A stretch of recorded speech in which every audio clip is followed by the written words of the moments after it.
Okay, everyone, we are back for our final interview, which will be with Dr. Delsa Chapman. Can you see me There she now? is. I can see you. Okay. Thank you. Okay. Yeah. What can you do? Don't worry about it. And I know it's 7:06, so you've got an hour. Okay. Thank Don't you. sweat I'm it. so sorry. What can you do? It's Okay. been like this all year for everyone on planet Earth, so it's fine. Welcome, Dr. Chapman. Thank you for being with us today. Following the interview questions, you will have the opportunity to make concluding remarks and ask a question as time allows. We've had the opportunity to review your resume. Please tell us how your background and experiences make you a good fit to be our next superintendent. Thank you, Madam President, and good evening, trustees of the board. In reference or in thinking about my experience and my background, so relevant to my background, I come before you this evening with 29 years of experience in the Lansing School District. So I have trailblazed and been a part of this community for nearly 3 decades. And I attest my growth as a professional and an educator to that. My kinship to the Lansing School District actually started with the experience that I had at Hill Center. Believe it or not, I did my student teaching at Hill Center in the horticulture program. And so it was a few weeks into the semester, and it was at that time, as a student at MSU, I said, Lansing School District is the place for me. Finishing up my bachelor studies, I attempted to become a part of the Lansing School District family very early on. That was in the early 90s, and open positions were slim to none. But because I longed to be a part of this community and the Lansing School District, I started literally boots on the ground, and I joined the Lansing School District as a substitute teacher. Not long after that, I was able to secure a contract as a secondary science or high school teacher. So I spent 1 year as an Everett Viking. And then the next 14 years, I was a true J.W. Sexton Big Red. Now, let's be clear, no shade. I also love my Lansing Eastern Quakers. And I just believe that particular opportunity at Hill Center definitely solidified me being a long-standing member of the Lansing School District. During the 14 years that I was at J.W. Sexton High School, I early on became a teacher leader. So I came out of the classroom and I really wanted to be a part of change. And so I was involved with the school improvement team. I also made an earnest effort to become very active at the district level with district education programs, serving and being a part of the secondary science steering committee.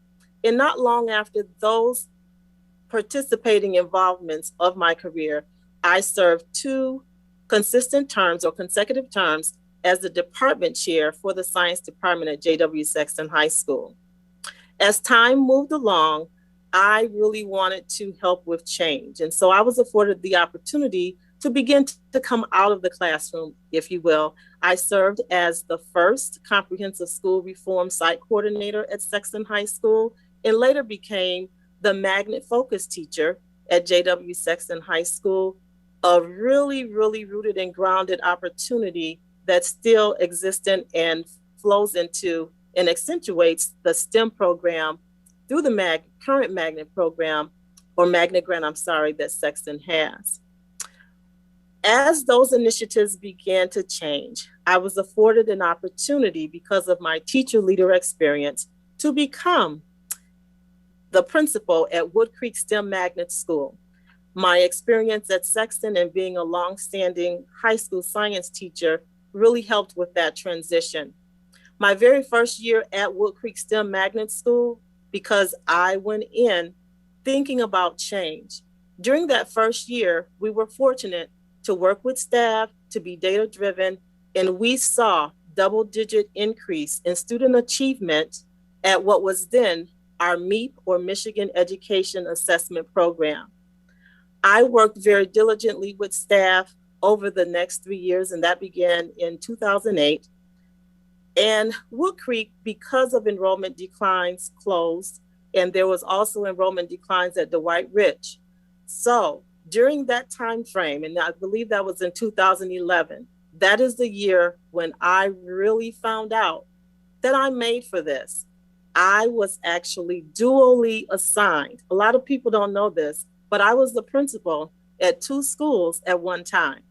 And that worked out well because within a year, both of those schools closed. What was the original Dwight Rich Middle School and Wood Creek Elementary Magnet School became one school that once was Lansing STEM Academy. Moving forward at Lansing STEM Academy, I focused heavily on bridging two school communities together, 2 staffs together, and we focused and worked very hard on making sure that the cultural impact and the climate of the school changed, and we were successful at that. Being at Lansing STEM for a period of 2 years, and I love the magnet, I love themed education, I was afforded the opportunity to become a member of central office, and that was through the application by the district of the Magnet Schools Assistance Program Magnet Grant. I was the chosen Magnet Project Director for the CHILD project. CHILD standing for Choice, helps individuals learn and develop. And it is through that very first assignment as Magnet Program Project Director that once again, I had an opportunity to focus on bringing about change. Some of the changes that occurred during that appointment are as follows. As you know, through that grant, we were able to close down and literally reopen 6 schools with magnet themes. One of the schools that we reopened was Kavanaugh. Kavanaugh Elementary became Kavanaugh STEM Magnet School. And over a 3-year period, as we were beginning to close the grant, Kavanaugh did an outstanding job. The journey for Kavanaugh, and I'm highlighting this for a very specific reason, because of the professional development of the Kavanaugh staff, because of the dedication of the then principal, and that was Miss Angela Jackson at the time. When she found out just 90 days before this magnet themed school was to be open, she, along with the district, was notified that Kavanaugh, yes, opening as a magnet school, but because of previous data, had been deemed as a priority school. Devastating, yes, but through the professional development and through the metrics and the project measures of the MSAP grant, just within a 3-year period, Kavanaugh STEAM Magnet School came off the priority list and showed a 30% increase in all areas of academic achievement. Their neighbors right across the street, Everett New Tech High, also a magnet school within a school program at that time. Everett as well saw growth by leaps and bounds. One of the most impressive growth points for Everett High School under my leadership as Magnet Program Director was a 21% closure in gap analysis for students of non-color and Caucasian students. Non-Caucasian students and Caucasian students. The gap in reading was closed by a margin of 21%. That is astounding. There was also growth in the area of reading at 9.3% and math 19.4%.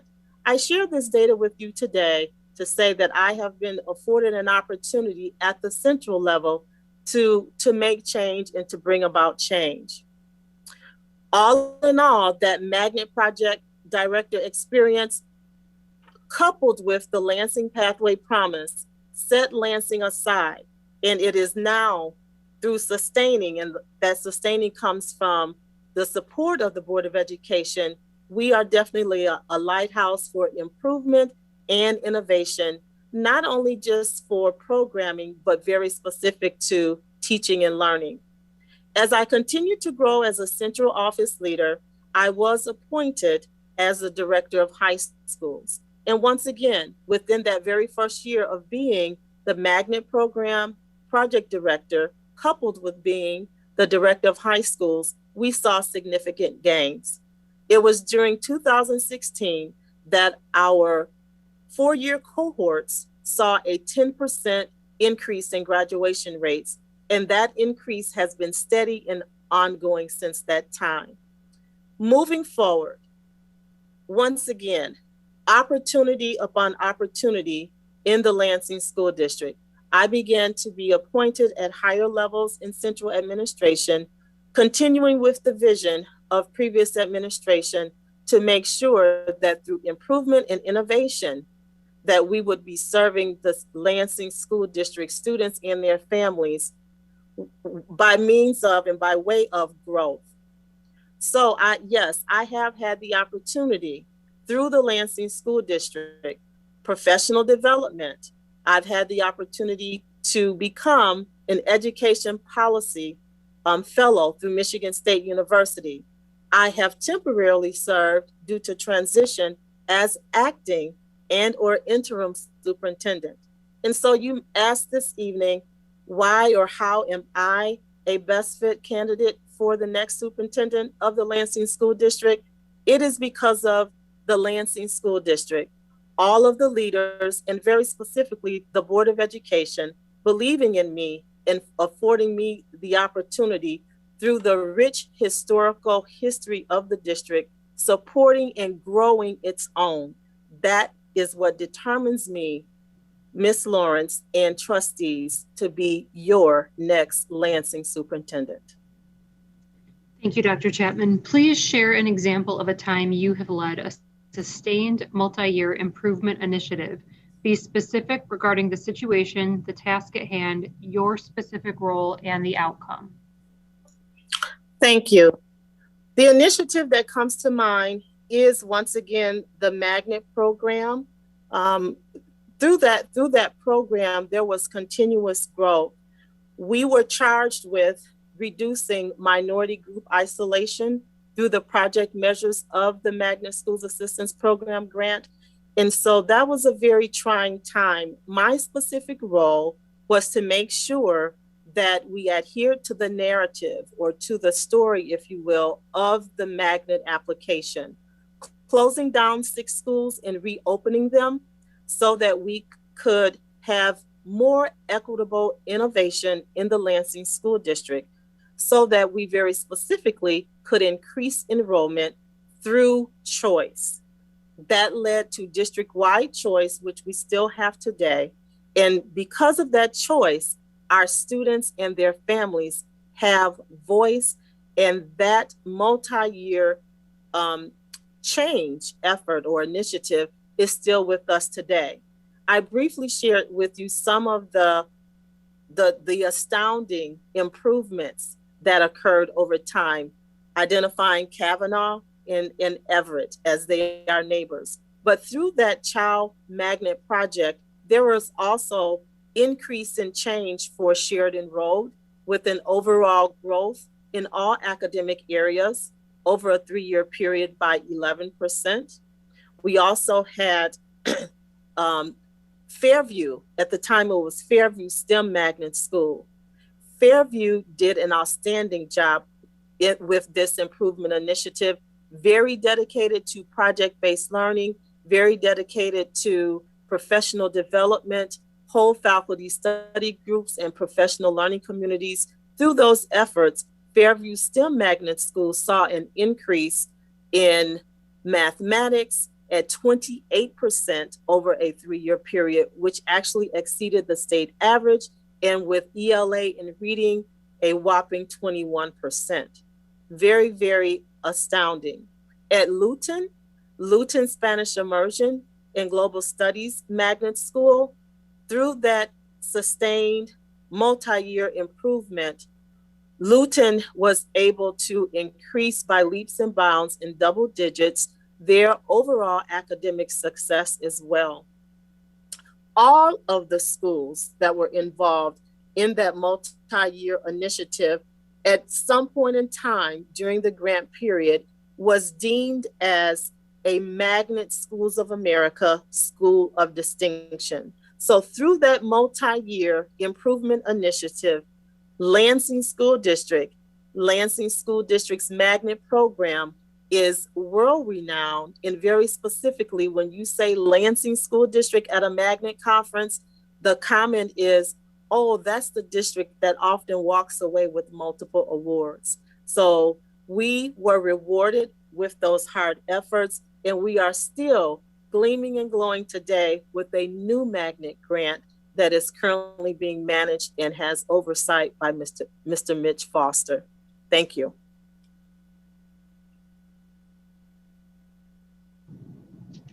Managing vision and purpose involves anticipating future trends, creating a compelling vision, and communicating that vision.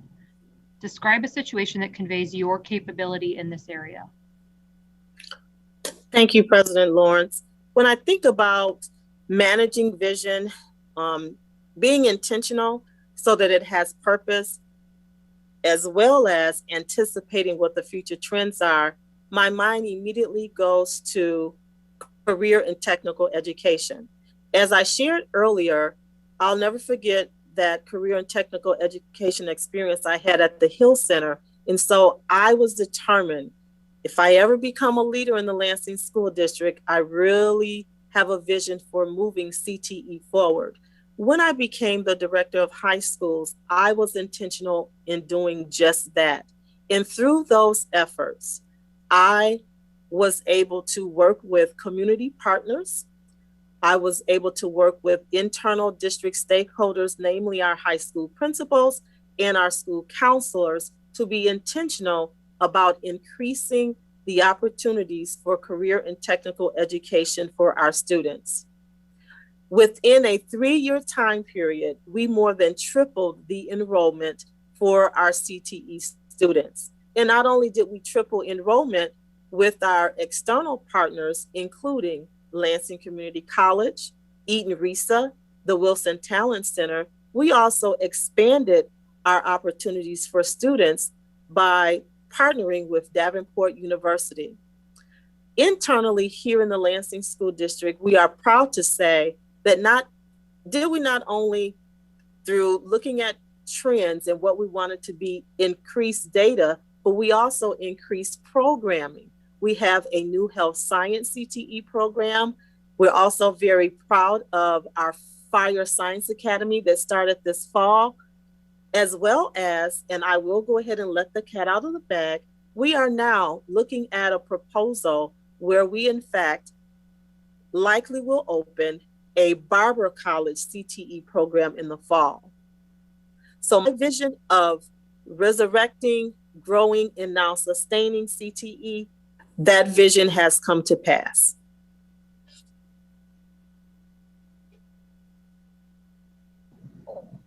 Please tell us what the term culturally competent means to you. Give an example of how you demonstrate this characteristic and your experience in bringing a diverse group of people to consensus on a difficult issue. Sure. When I think of someone being culturally competent, that individual they have an awareness of the differences among cultures. They respect the beliefs, the actions, the traditions of various cultures and those that they interact with, both directly in their own community, in their workplaces, and abroad.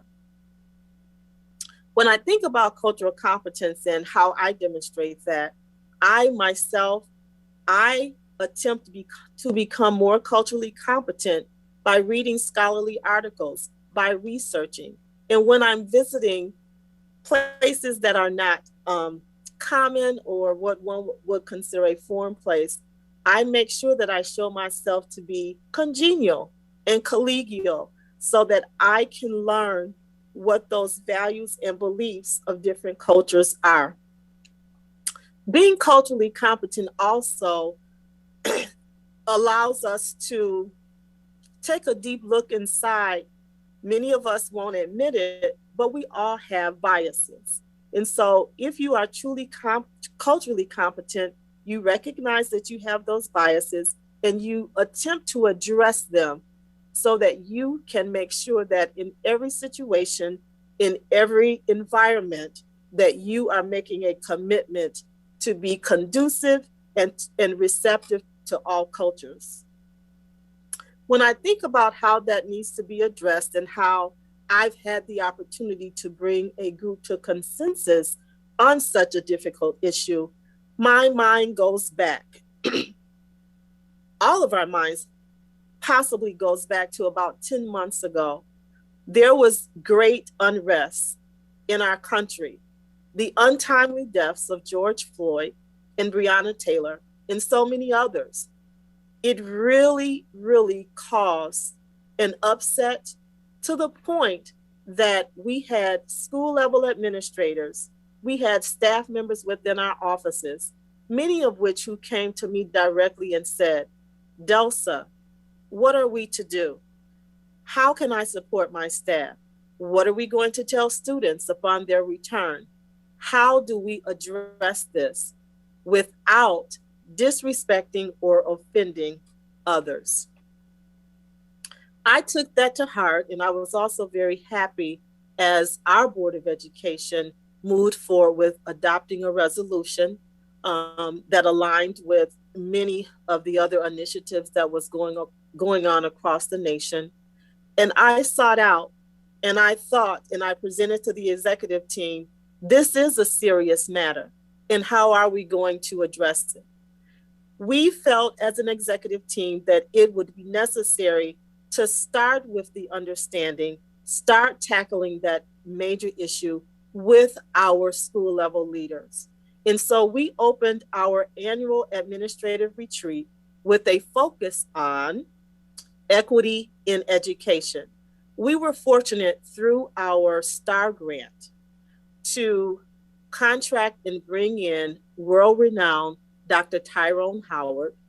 Also, we brought in Linda Clyott-Wayman, two educators, two researchers that are steeped in helping school districts understand how to address implicit bias, microaggressions, and the overall disenfranchised actions that many of our students face. And many times it's not intentional, but biases are there and have to be addressed. We then took that from our school level leadership to a district-wide effort. And I'm happy to report and to share on this evening, for the last 5 months, during full day professional development sessions, we have opened every district-wide professional development with a keynote speaker that is strongly focusing on equity in education. I have personally received more emails from all levels of staff this year saying, thank you, Delsa. Thank you, Dr. Chapman. Many of them with tears in their eyes if we're talking on the phone or face to face and say, I didn't realize that I had these implicit biases, but I'm glad that the Lansing School District has broken fallow ground and we are all moving in a direction where we will be able to successfully address the inequities so that all of our students can learn in an equitable environment. Dr. Chapman, I just want to point out we do have several more questions to get through and we have time constraints. Tell us how you maintain visibility and accessibility for staff, parents, and community groups. Sure, thank you.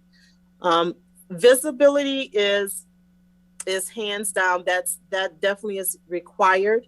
And that's required at all levels of leadership, but at the executive level and very specifically in the role of superintendent, one must be visible. One must be visible by taking the time and scheduling the time to go to schools, to go to programs and events. As it relates to accessibility to one's immediate staff, meaning direct reports, as well as those that are on the front line and in the role of superintendent, especially to the Board of Education, I would make myself accessible by providing all means of contact whether it's via email, by cell phone, and through our Let's Talk communication system. Accessibility and visibility, hands down, is very important. Formal and informal. Social visibility is one that I have not had a problem with. If you ask anyone, um, and that's one pandemic situation that I've had to deal with. If you ask anyone, where would you find Ms. Chapman on a Friday night, whether it's fall or winter? In the fall, you'll find me in one of our football stadiums, and in the winter, in one of our gymnasiums for basketball. And so I'm sharing that to say visibility is important. You have to get out, you have to make yourself visible, and show yourself friendly and involved in your school community. Often we learn from successfully facing challenges or experiencing mistakes or failures. Please share a time when this was the case for you. What did you learn from the experience? How did you apply what you learned? Thank you, President Lawrence. So 2 situations come to mind, and I'll focus only on one. The one that comes to mind is our high school graduation. We have been successful in having high school graduation at the Lansing Center, moving from the Breslin Center. In doing so, that caused us to be under crowd constraints, if you will. So we had to move to a system and a protocol of issuing tickets to graduates and their families. That was very different for the Lansing School District community. It was a challenge that I, as director of high schools, along with the staff in the Office of Student Learning, we stood fast on, but we also showed compassion with that challenge. We looked at and we assessed and we worked very closely with the Lansing Center and asked, how can we maximize the space? How can we make sure that this life memorable event is just that and not one of let down and chaos? And so I use that example to say there are many times when you can successfully face a challenge and you can address it where there's an amicable outcome for all. And it's those type of situations that shows the true heart of a leader. Thank you.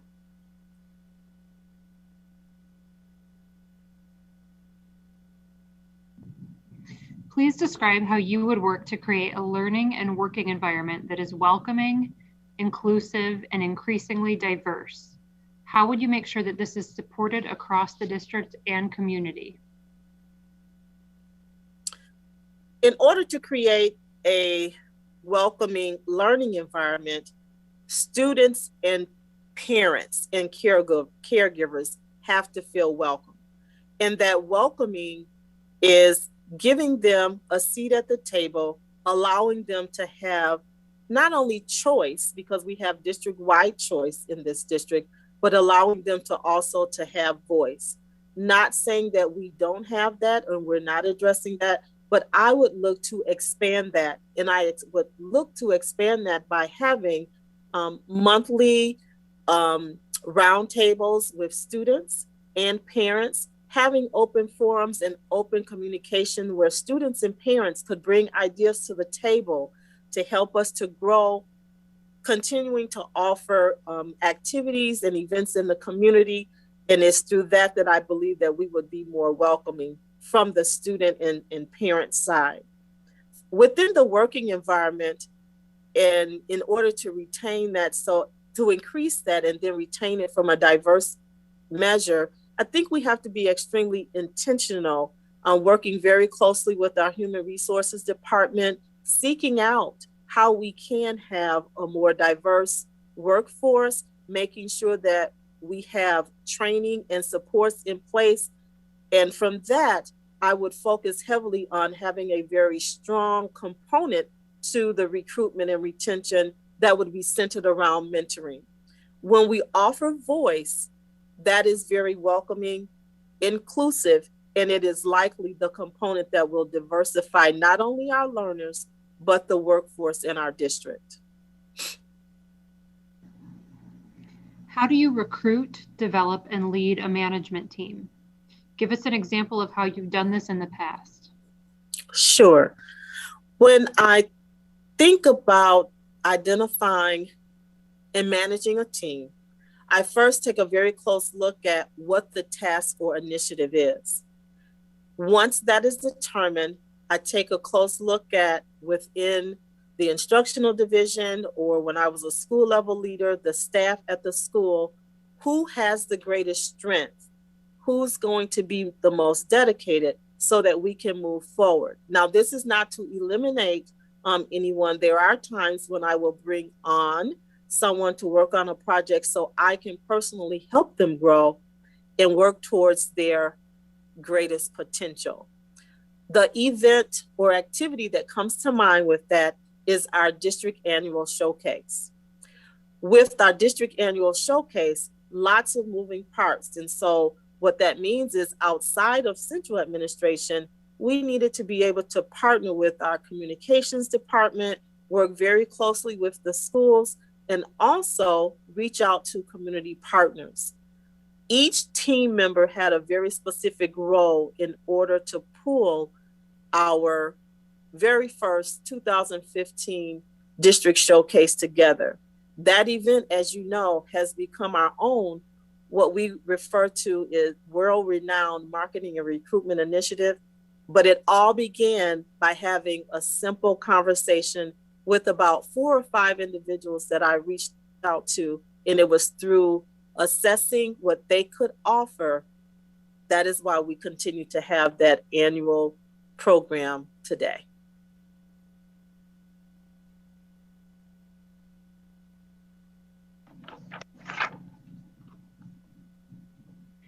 Describe how you go about engaging and affirming staff members, union members, and union leadership. Thank you. Affirming staff is very important. And as I stated in one of the answers to a previous question, it's important that individuals have a seat at the table. And once at the table, everyone should have an equitable voice. I affirm staff by giving them affirmations, checking in on them, just to be collegial, because from being congenial and collegial, you can then be collaborative. Being collaborative, I think about the years I've served on professional council, for example, and that is the table, and there are seats and voices there from both union members and union leadership. It's through those type of opportunities that I've learned that it's important to be open-minded and always work towards a common goal, especially when it is in reference to our unions. All of us want the very best for our students. And so in order to have the very best for our students, we have to work in an amicable fashion with all bargaining units so that we are consistently and appropriately serving the members of those bargaining units. And that comes directly with having open communication, mutual respect for all of the union members and their leaders. How do you go about making decisions on controversial issues? Thank you. It's a very, very, very good question, and it's a very important question in the role of the superintendent. When I think about my current leadership roles and those in prior years, I take a look at issue and I determine, is it just opposition, one side believing something as opposed to the other, or is it a crisis? Is it something that will cause detriment or harm potentially to the district or a stakeholder thereof?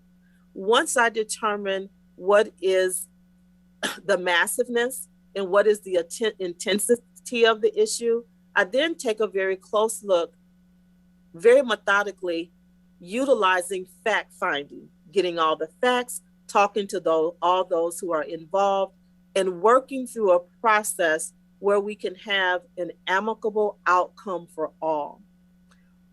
There will be times where you have to make a decision on a controversial issue, And one side obviously may not be happy with what you did, but you always want to make sure that you put forth all of the facts. It's because of facts that we are able to appropriately address controversial issues. Tell us what budget development process you use and how you gain broad support for the final result. Sure. The budget process that I like to use is as follows. I like to look at prior year spend down trends, revenue projections, non-negotiable recurring costs, and then finally, data-driven potential investments.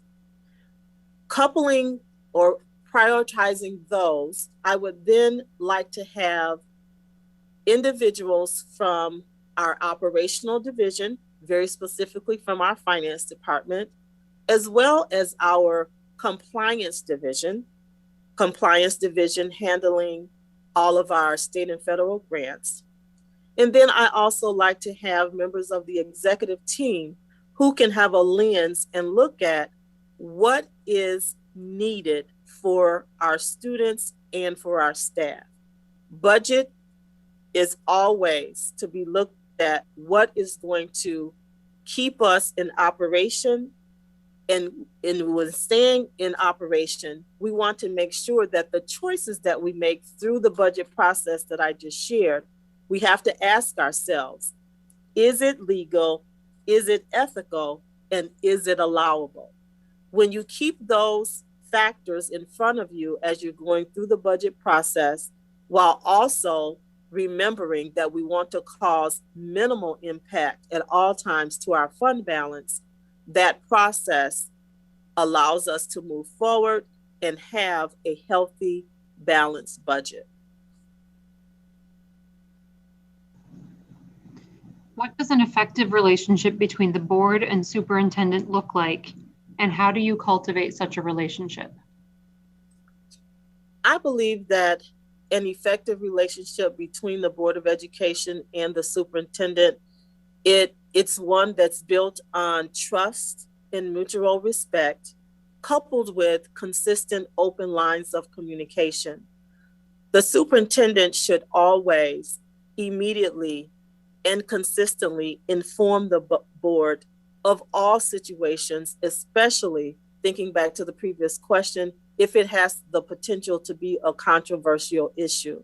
That's extremely important.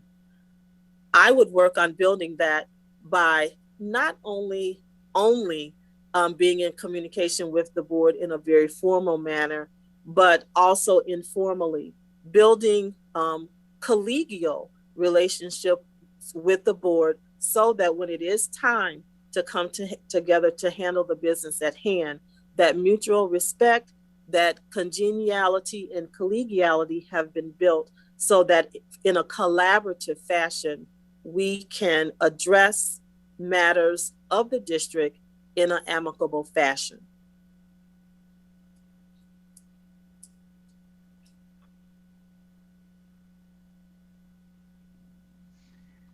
Tell us about your experience in the development and implementation of one specific program change or initiative. What processes did you use? How did you involve others and provide support for sustaining this initiative? Thank you.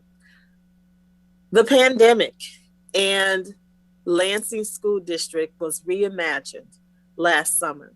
That is the initiative that comes to mind.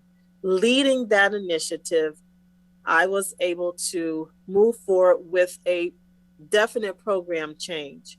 We went from being a mid-sized district with 10,000 students in schools every day to a 100% remote learning district. A lot of processes needed to be put in place. And so, as the leader of that particular program change, I had to reach out and work directly with our communications department so that we could get the right message out, get the right information out through a branded means, through social media, through direct messaging, through our robocall system so that our parents knew what was going on. I also had to work very closely with our REAP grant and our REAP project, as well as our Department of Improvement and Innovation, to make sure that we were providing top-notch professional development so that we could assist our teachers in learning how to teach in a 100% virtual environment. And through our STAR grant, we needed to work strategically in informing our parents and our students through Parent University of what it was going to look like being 100% remote. Once we got that off the ground, 4 weeks into our screen to screen initiative, we learned that we had too much screen time. And so once again, coming back to the table, coming back to the drawing board, we were able as an instructional team to have a 1-day retreat late in October where we reduced the amount of screen time while also affording staff an opportunity to work on professional learning. And so yet today we have what we call A Day. So the Lansing School District Reimagined, the screen to screen learning, that has been a major initiative. And we have been sustaining that, and we are already through that initiative looking ahead and looking forward with a very rigorous summer program. And so it has been consistent, we're sustaining it, and we are looking forward and ahead in planning for what Lansing School District will look like post-pandemic. What unique skills or experience do you bring to this position, and how will the Lansing School District be served by this? One of the unique skill that I believe that I bring to the Lansing School District is that I am very rooted and grounded in the community. I'm, right here in the community. And so with that, and because of the relationships and the communication that I have with community stakeholders, I believe that definitely equips me for best serving the district, making sure that our staff and our students and our families will be able to continue to thrive and grow beyond the pandemic. And so my connection in the community, my willingness to be connected and to expand that is the unique skill set that I bring to the Lansing School District, and I believe you will be served well.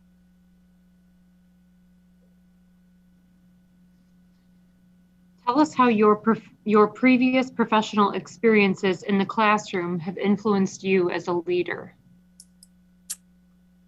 So in my classroom, and when I see students from long ago, they always tell me, I never really understood why when we walked in your class, in a science class, you had the word agenda written on the board. Why did you run our class, Ms. Chapman, like we were in a business meeting?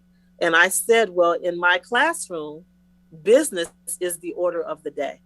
And I have carried that on as I have moved into leadership. So in the classroom, my teaching style, and in leadership, my teaching style is to empower others to their best potential. And that's what I truly learned in the classroom. And through that empowerment, I was able to build and create very long-lasting relationship with students from a supporting and encouraging manner, pushing them, helping them to understand where they need to grow. And that has spilled over into my leadership. And how I know that has spilled over into my leadership, there have been a total of 7 staff members who worked as a teacher when I was their principal, or another capacity as a counselor. And those 7 individuals went on to be either central administration leaders here in the Lansing School District or leading a school. 2 of those individuals have retired. And so I don't know if that's saying that they were old or I'm getting old, but that's a little different to have someone under your tutelage. to come to you as they are exiting out as a principal to say, thank you for empowering me, Delsa. I never thought that I would be able to be a principal, but you said I could do it.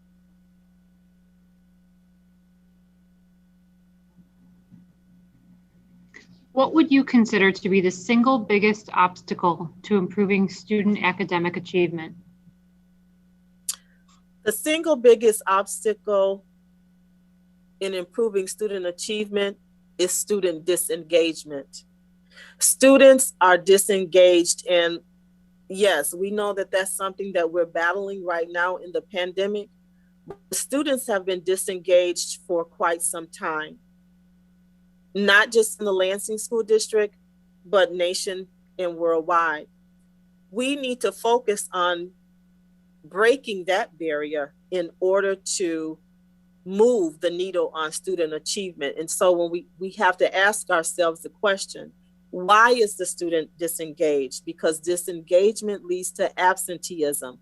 And if the students are not in our schools, if they're not on our campuses, we can't move them forward in learning. And so we can't move forward as a district with improving student achievement.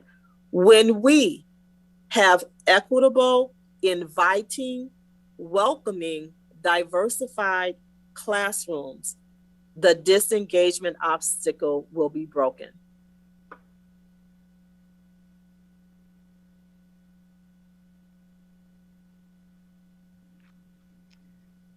Dr. Chapman, we appreciate your interest in becoming our next superintendent. Do you have any questions for me? Is there anything we haven't talked about? I do not have any questions. I would like to say thank you so much, and I apologize again for the technological difficulties. Yes, so I do apologize for that. I appreciate this opportunity, Ms. Lawrence. I thank you and the Board of Education. It really warms my heart to be able to be with you this evening, so thank you.